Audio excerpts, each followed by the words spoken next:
Happy Monday, Truthers. I hope you have had a wonderful and blessed weekend. Hope you enjoyed the wonderful, beautiful weather. Stopping by this Monday to get it off right and to start this week off with our Monday motivation. Today is pretty simple. Dare to be different. What does that mean? That means that there is something inside you that has set you apart, that has made you uniquely and wonderfully and fearfully made, that you are not like anybody else on this planet.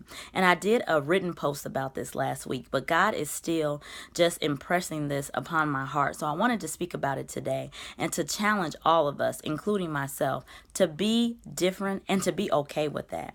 You are not supposed to be like the crowd. You are not supposed to try to fit in to everything that's going on in this world and even in the environment around you. God has called you out and separated you for a reason, but many of us do not want to step up to the plate. We know that we are different. We know that there is something in our heart that is different. We know there is more to this life, more than to what is going on right now in our circumstances. And we know that we are special and that there is something very, very different. There is something very, very unique, something very, very just extraordinary and awesome that God is supposed to do with our life. But instead, we aren't embracing that because why? We don't want to be different. We don't want to be separated. We don't want to be called out. And we don't want to not go with the crowd because why? When you're not with the crowd, you're isolated. You feel like you're by yourself. You feel like you have to walk alone. But take a page from Jesus's book today, Truthers. He had to walk alone sometimes. He had to walk alone when he went to the cross. There was nobody there that was walking alongside him necessarily, enduring everything that he had to endure. Sure, he had the disciples and he had people that were in support of him standing out there with him, but he walked that walk alone. He got nailed to that cross alone. And if Jesus can do it, you can do it. Today, whatever God is calling you to do, whatever God has created for you to be, walk in it. Dare to be different. Don't go with the crowd. Don't do those things that everybody else is doing when you know that's not what God has called you to do. Dare to have some courage and to be brave. Is it scary? Absolutely, it's scary. But think about what the consequence will be in your life if you don't do everything that God has called you to do. And not necessarily a sin consequence, but a consequence of not reaching all the great things, all the blessings, all the promises that God has ordained for you to have in this earth.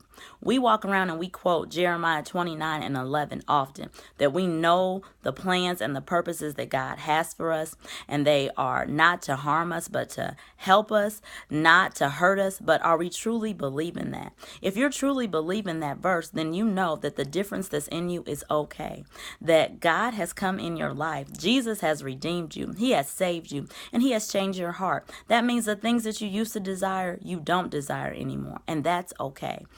Accept that today, Truthers. Accept that as you start this week and walk in it. Have that confidence when you go in environments this week to know that I'm different and it's okay.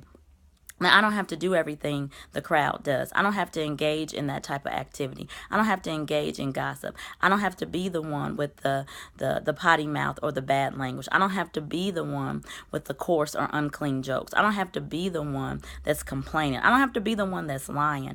I don't have to be that person because God has renewed me from the inside out. And if I have to be a part of that, to have some friends or to feel accepted, then that's not the crowd or the group for me. And this is not saying that you are better or higher than anybody else. This is saying that you are a new creation in Christ. And so I pray that you walk in that this week, Truthers. Stop believing that if you are not engaging in a certain activity that you used to, that all of a sudden you think that you're better than somebody else. No, you just know who you are, which is the righteousness of God in Christ. And you know you no longer have to behave in that way because you are a new creature and that you can behave in the way and in the image and likeness of God, and that is okay. Will you still fall short sometime? Absolutely. You are not perfect. None of us are. But it means you are aware and that you know that you are the righteousness of God and that Jesus is on your side and that he is helping you overcome those temptations. And little by little, slowly and slowly, step by step, you're going to be able to conquer more and more. So I pray that as you go into this day, that you just walk in being different, that you stop walking around with your head hung low,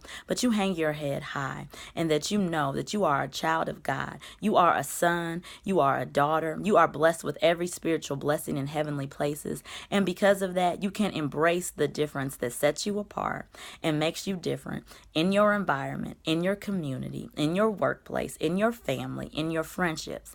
And you need to. Why? Because God needs that. He's made you different so that you can change this earth and change this world and change his kingdom, so you can be that light in that vessel he has called you to be.